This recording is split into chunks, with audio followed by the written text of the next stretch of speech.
In the Kali age, people tend to be greedy, ill-behaved, and merciless, and they fight one another without good reason. Unfortunate and obsessed with material desires, the people of Kali Yuga are almost all Shudras and barbarians. The material modes, goodness, passion, and ignorance, whose permutations are observed within a person's mind, are set into motion by the power of time. When the mind, intelligence, and senses are solidly fixed in the mode of goodness, that time should be understood as Satya Yuga, the age of truth. People then take pleasure in knowledge and austerity. O most intelligent one, when the conditioned souls are devoted to their duties, but have ulterior motives and seek personal prestige, you should understand such a situation to be the age of Treta, in which the functions of passion are prominent. When greed, dissatisfaction, false pride, hypocrisy, and envy become prominent, along with attraction for selfish activities, such a time is the age of Dwapara, dominated by the mixed modes of passion and ignorance. When there is a predominance of cheating, lying, sloth, sleepiness, violence, depression, lamentation, bewilderment, fear, and poverty, that age is Kali, the age of the mode of ignorance. Because of the bad qualities of the age of Kali, human beings will become short-sighted, unfortunate, gluttonous, lustful, and poverty-stricken. The women, becoming unchaste, will freely wander from one man to the next. Cities will be dominated by thieves. The Vedas will be contaminated by speculative interpretations of atheists.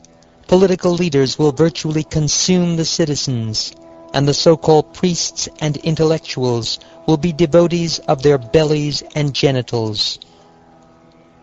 The brahmacharis will fail to execute their vows and become generally unclean. The householders will become beggars. The vanaprasthas will live in the villages, and the sannyasis will become greedy for wealth. Women will become much smaller in size, and they will eat too much, have more children than they can properly take care of, and lose all shyness. They will always speak harshly, and will exhibit qualities of thievery, deceit, and unrestrained audacity. Businessmen will engage in petty commerce and earn their money by cheating. Even when there is no emergency, people will consider any degraded occupation quite acceptable.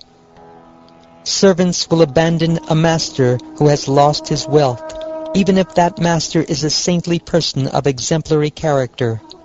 Masters will abandon an incapacitated servant, even if that servant has been in the family for generations. Cows will be abandoned or killed when they stop giving milk.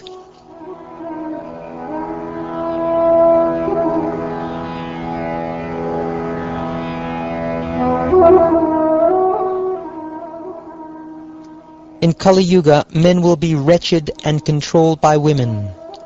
They will reject their fathers, brothers, other relatives, and friends, and will instead associate with the sisters and brothers of their wives. Thus, their conception of friendship will be based exclusively on sexual ties. Uncultured men will accept charity on behalf of the Lord, and will earn their livelihood by making a show of austerity and wearing a mendicant's dress. Those who know nothing about religion will mount a high seat and presume to speak on religious principles. In the age of Kali, people's minds will always be agitated. They will become emaciated by famine and taxation, my dear king, and will always be disturbed by fear of drought. They will lack adequate clothing, food, and drink, will be unable to properly rest, have sex, or bathe themselves, and will have no ornaments to decorate their bodies. In fact, the people of Kali Yuga will gradually come to appear like ghostly, haunted creatures. In Kali Yuga, men will develop hatred for each other even over a few coins. Giving up all friendly relations, they will be ready to lose their own lives and kill even their own relatives. Men will no longer protect their elderly parents, their children, or their respectable wives. Thoroughly degraded, they will care only to satisfy their own bellies and genitals.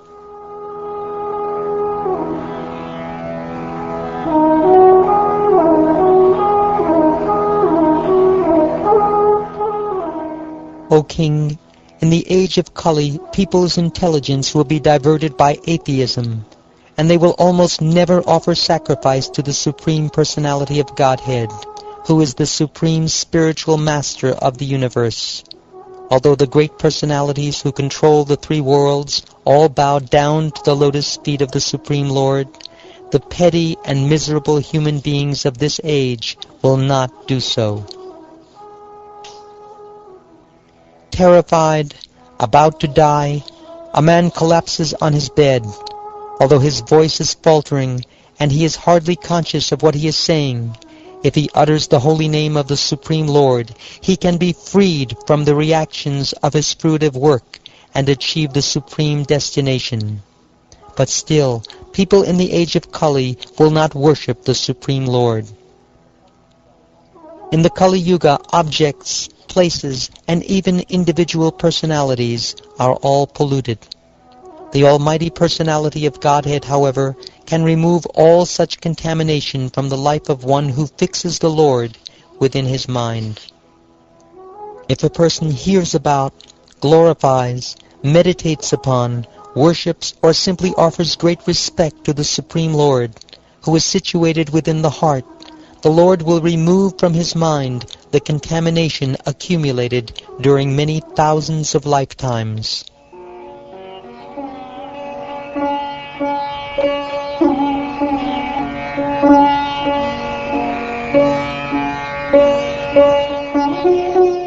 Just as fire applied to gold removes any discoloration caused by traces of other metals, Lord Vishnu within the heart purifies the minds of the yogis.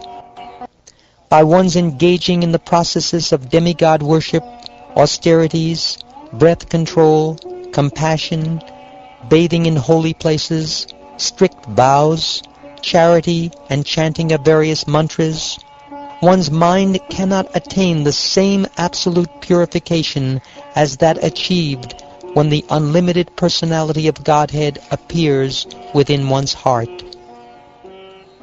Therefore, O King, endeavor with all your might to fix the Supreme Lord Keshava within your heart.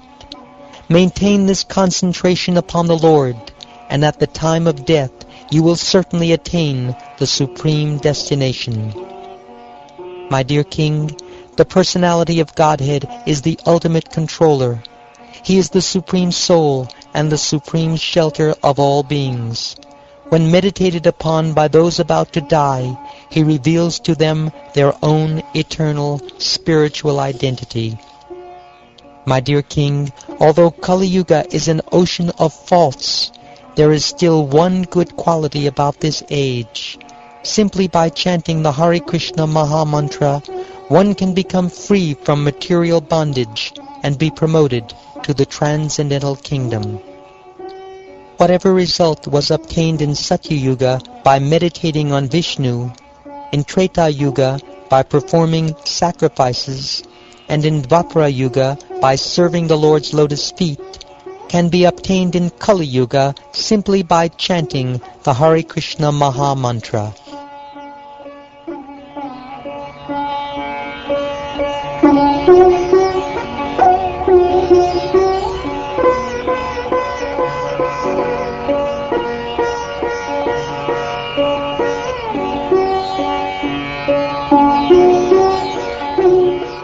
Thus ends the third chapter of the 12th canto of the Shrimad Bhagavatam, entitled the Bhumi Gita.